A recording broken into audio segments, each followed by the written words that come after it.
following is a presentation of HBO Sports.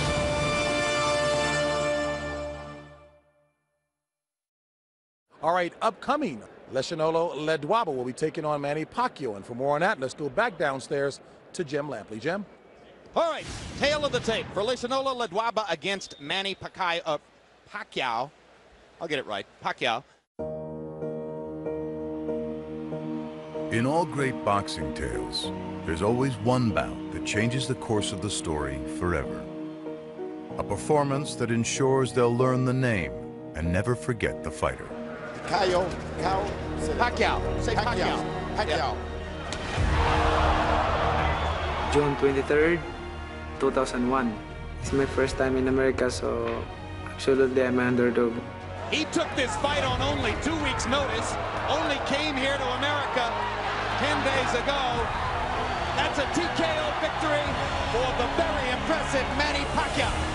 I had never seen him, and frankly, I'd never heard of him, but I've seen and heard of him now. After that fight, it changed a lot. A superstar emerges, Filipino star Manny Pacquiao annihilates the great Marco Antonio Barrera. Manny Pacquiao has beaten Oscar De La Hoya, the most spectacular one-punch shot of Manny Pacquiao's incredible career. It's now been more than 13 years since Manny Pacquiao began his ascent to legend, making it easy to forget how he started. But that's precisely what makes his next fight so compelling. Because it comes against an opponent just as hungry and just as unheralded as Pacquiao once was. I'm relatively unknown on the world stage compared to like a Manny Pacquiao, but this could be the start of my era. This time, the unfamiliar name is Chris Algieri, the next fighter headed to a far-off land in pursuit of a performance that could change his life forever. Come on, fast, let's go. This is the story of a decorated champion and a new challenger, a global icon and an ambitious hopeful. As they prepare to come together, the contrasts are stark, but the connection undeniable. For they both know that in boxing, one bout can change the course of a story forever. This is 24/7 Pacquiao Algieri.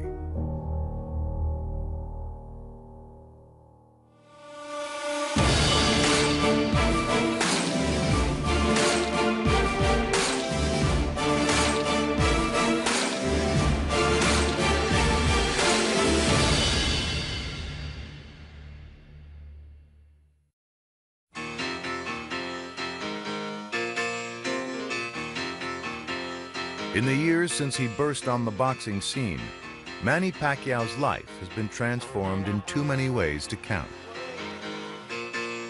Ledwaba was the beginning of this ride. I miss those days a little bit. Now, as he prepares for the 64th fight of his career here in the Philippines, there is no shortage of obligations for the 35-year-old people's champion. We're in General Santos City, we're Manny's hometown, and it's quite busy, and it's good to be busy. A morning run is also a visit to check on the beach resort he's developing.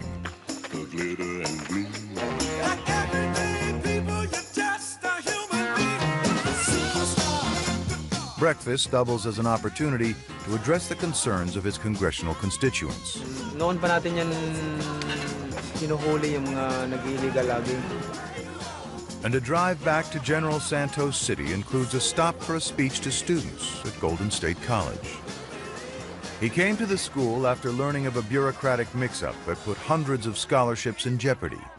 The solution was simple: cover the shortfall himself. Galingan yung pag-aaral ninyo. At maging proud din ako sa inyo.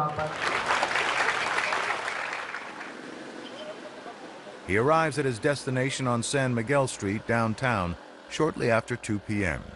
The Pac-Man Wildcard Gym. This place's always been full. I hear everything he does. I get reports. I don't follow him around and so forth because he still knows what he does best. And this afternoon, he resumes what he does best with a familiar edge. And the pace that manages to make the bustle of the day's earlier activities seem all but pedestrian.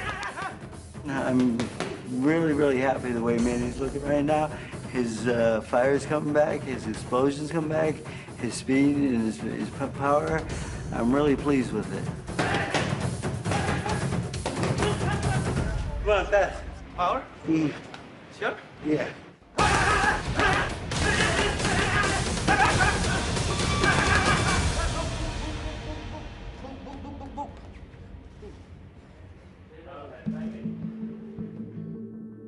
As the day concludes in General Santos, Pacquiao and his family are joined on the basketball court at his home by more than 100 friends and associates for a prayer service. Many people surround us all the time. There's so many activities also. So that's money. The Pacquiao nuclear clan also seems to be forever expanding, with the latest addition a fifth child, 6-month-old Israel. No, he never complains. I told him that you do so much things, he can't even rest. But he likes that so many people around him. He wants to share also what he has. Another brief pause for rest soon awaits, and then tomorrow it all begins anew.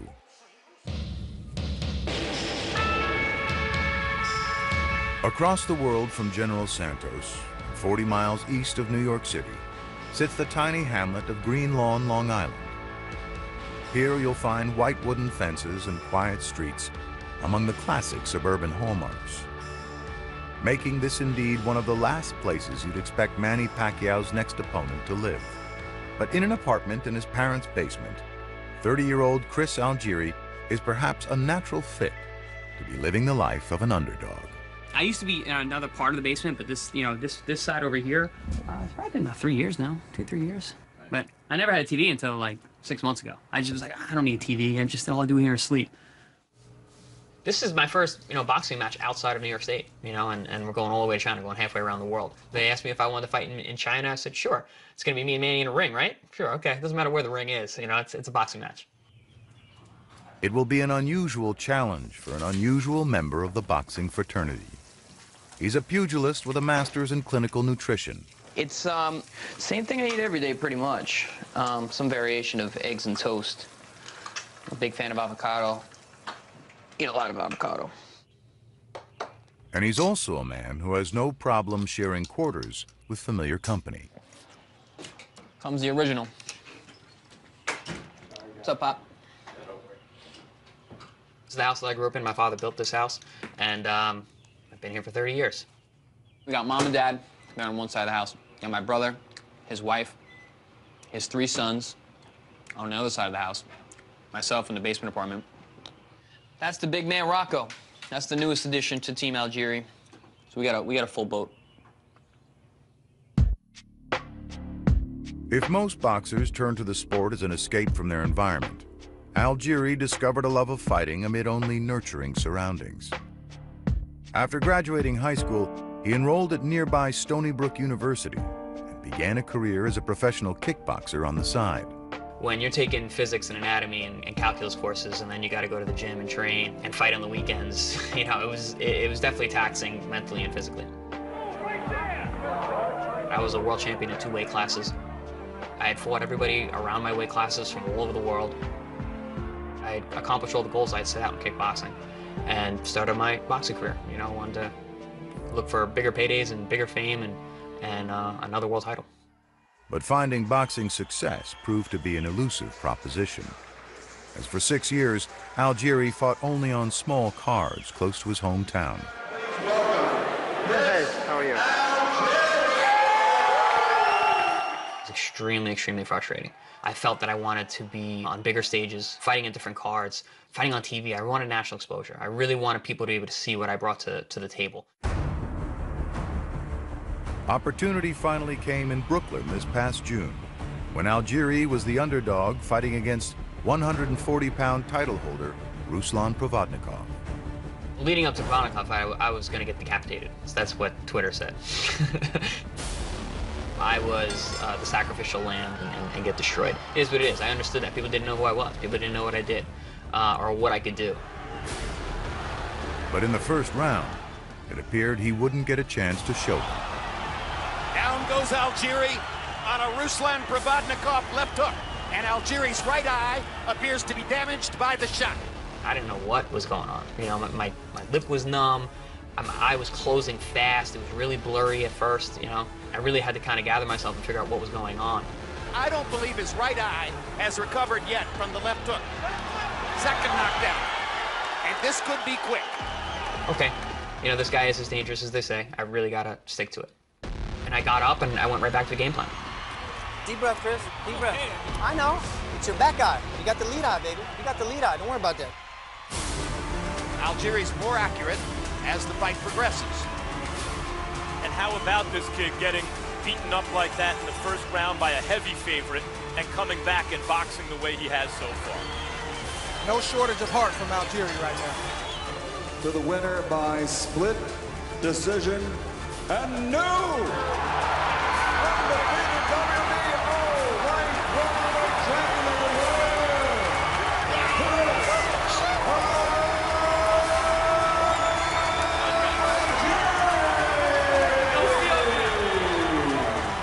What did you just show the boxing world?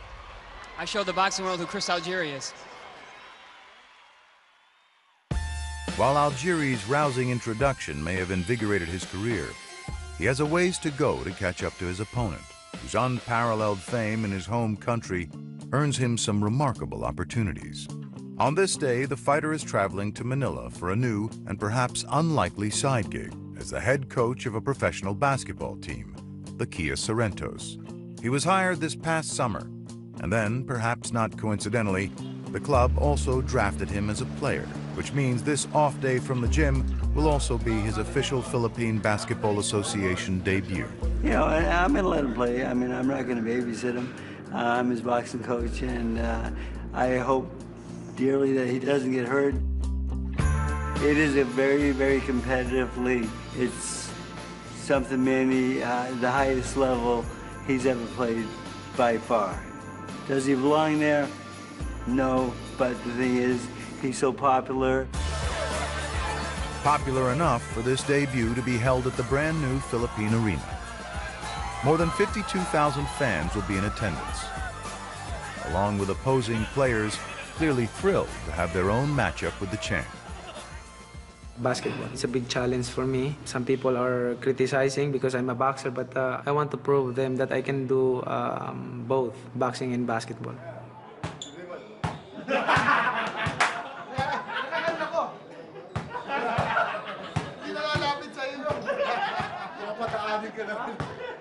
Having him be here is just an inspiration in itself, you know, like whatever he tells you, you better listen because he's proof, you know what I mean? Whatever he says is gold.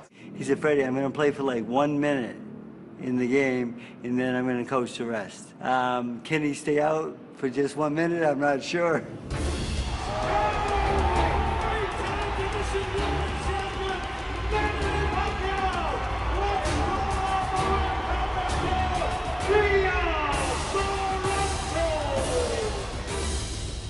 Of course, I'm expecting a hard game because this is a professional basketball. But, you know, I know how to handle it. I know how to play. To the crowd's delight, he inserts himself in the starting lineup at point guard and plays the game's first 7 minutes. The statistics, however, are less than impressive. No points and a pair of turnovers. Once he joins his coaching staff on the sidelines, however, things take a turn upward as the Sorrentos recover from a 9-point halftime deficit to earn a victory, with the approval of their leader and the thousands in attendance. Panalo kami. Maraming salamat sa lahat ng mga fans na narito ngayon. Bibili pong fans narito. Salamat. Meron bang meron dito sa magiging performance mo sa Macau? Masaya ako dahil nanalo kami ngayon at ganado na rin. Victory, it seems, is rewarding no matter the endeavor.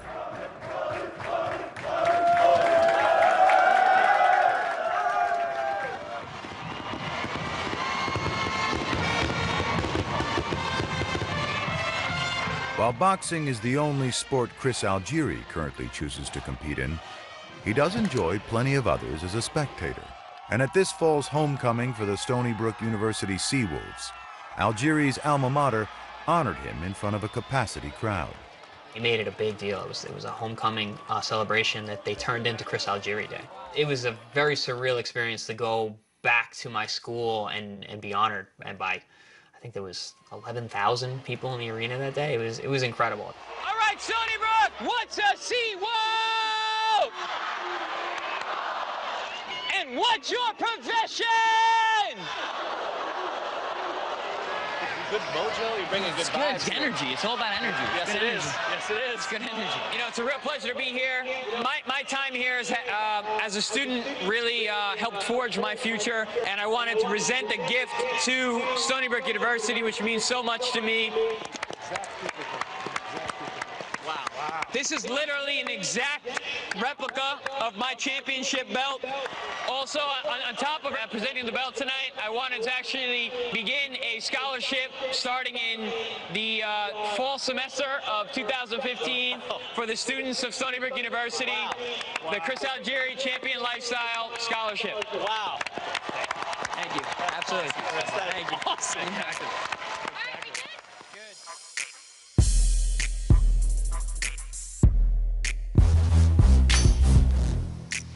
Being a champion has presented some new opportunities, but not everything needs to change overnight.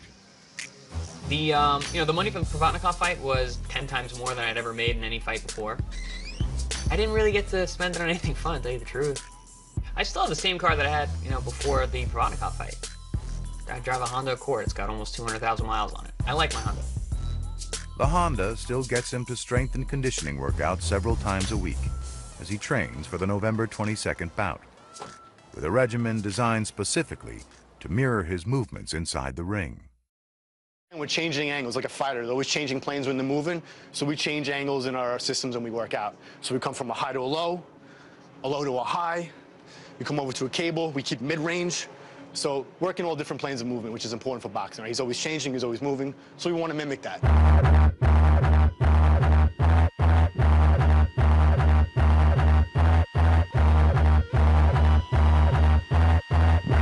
Bunches and bunches, punches is thrown into your frontlets. Oodles and noodles, bang bullets at suckers' noodles. Left album voodoo, prove that we was fucking brutal. I'm talking crazy, half past the clock is cuckoo.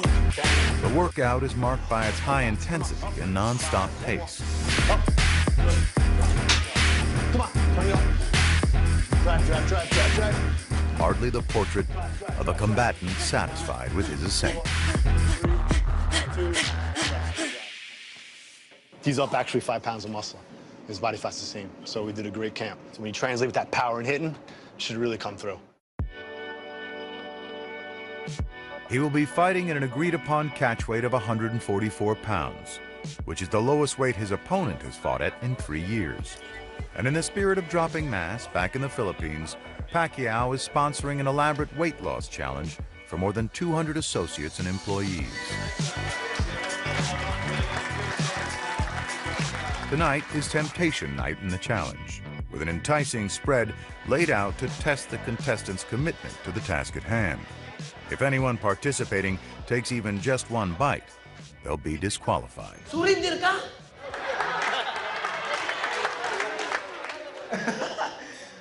Malutong yung balat ba? Ay, sarap. Ilang ka? Lamiya yan. Malutong pa. Crispy na crispy.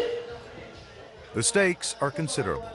The winner will get $10,000, and an automatic 50,000 pesos, roughly $1,100, will go to anyone who loses 10% of their body weight. A workout, a diet, so congratulations.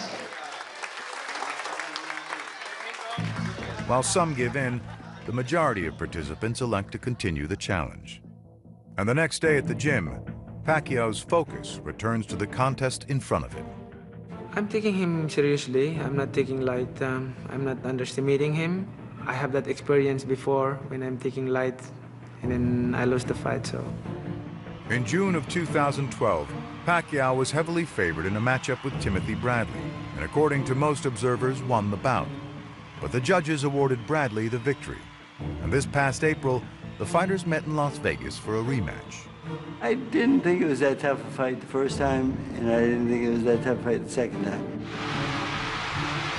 Bradley cornered, ducking away. Pacquiao throwing all the punches. I was prepared for that fight. I know what his style, so it didn't hurt me. I thought Manny handled him like he will our next opponent, because I don't think that Algier is even in that class. Firm confidence, however, does not preclude the forming of a distinct game plan, based on the opponent's size, as well as his preferences and tendencies in the ring. We really like fighting tall guys because falling in the pocket is easy for us. His height doesn't bother me so much, but his movement does, because he runs a lot. He says he boxes, but he runs. I mean, he runs away.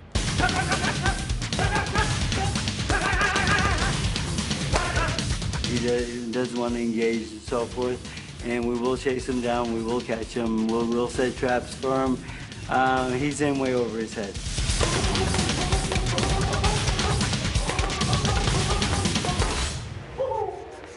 I mean, he's a tough kid. I will give him that. But the thing is, tough kids don't win big fights. Back across the world, preparations for November 22nd have taken Chris Algieri from Long Island to Las Vegas and the Venetian and Palazzo resorts. With the fight being held at the Venetian Hotel and Casino in Macau, China, the sister property stateside is accommodating him on the Strip. And among the courtesies being extended to the special guest is exclusive use of the hotel kitchen, where health code regulations are just one of many differences from home. Not a bad little setup we got. Cooking is a big part of my training camp, so that was one of the requirements I needed, and they obliged, and they gave us everything we need. I'm not used to having so much space. This thing toasts so fast, I burn at least 3 pieces of toast a day. Yeah, we need to get one of those bells. Ding! Order up. Algieri has come to Las Vegas to train for previous fights as well, though this is the first time he's been set up with a private gym for his workouts. Going to Las Vegas is kind of like a haven for me at this point. I can stay in the hotel and relax and take my elevator right down to my gym and do my work and go back up and lay in my bed. I can really focus 100% on boxing. It's training camp and it's tough and it's hard, and I miss my family and I miss New York, but for what I need to do right now, this is exactly where I need to be.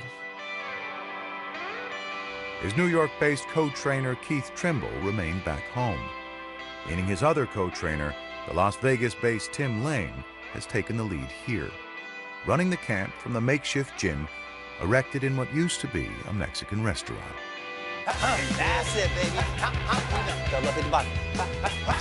Here you come. Let's go. Back on the ball. Back on the ball. Yep. I like that when you slip out. Beautiful. It doesn't really matter where we are. You know, the main focus is, as long as we have a ring, got some heavy bags, everything else is all good. Yes, yes. Good. That's it. Tim Lane, I met as a sparring partner. He was a professional kickboxer. He was actually a world champion kickboxer. Tim just has a great eye. Master boxer here. Yeah. Master boxer means you're thinking at all times, you know exactly where you are, and that you're a master of what you do. This isn't fighting. This isn't Rock'em Sock'em Robots. This isn't a bar fight. This is boxing. Be a master boxer. That's the ultimate goal every day, every session, every fight. The Pacquiao fight is indisputably Algieri's biggest professional opportunity, but he insists he hasn't been overwhelmed. Everything involved with this fight is just a whole different level than I'm accustomed to. But at the same time, this is how I've treated my fights for so long. This is how I've seen it in my mind, you know, for so many years that we're here and it's time to go to work.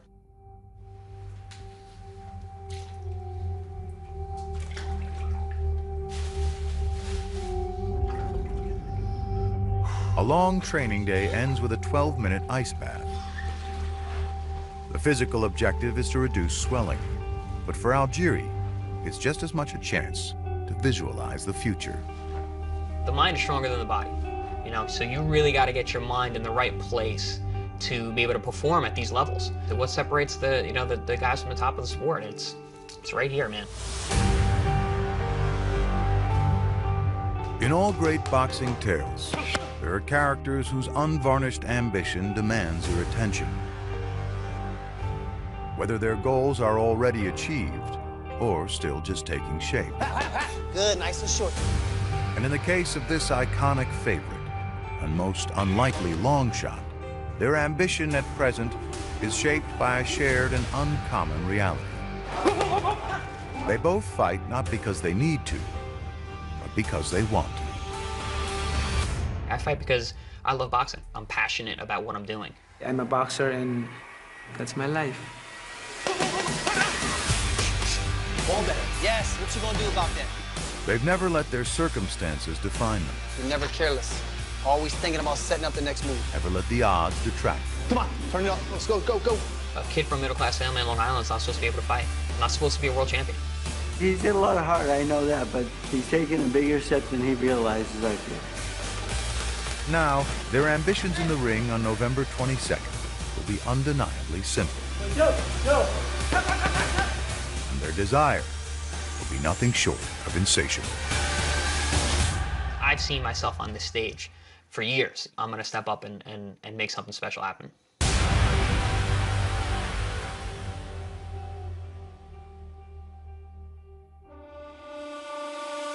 Catch more on the Pacquiao-Algieri fight next Saturday night at 11:45 with Under the Lights. Join host Max Kellerman along with boxer Tim Bradley and trainer Virgil Hunter in taking a detailed insider look at the matchup. Then, November 22nd on HBO pay-per-view from Macau, China, it's the live fight, Manny Pacquiao and Chris Algieri.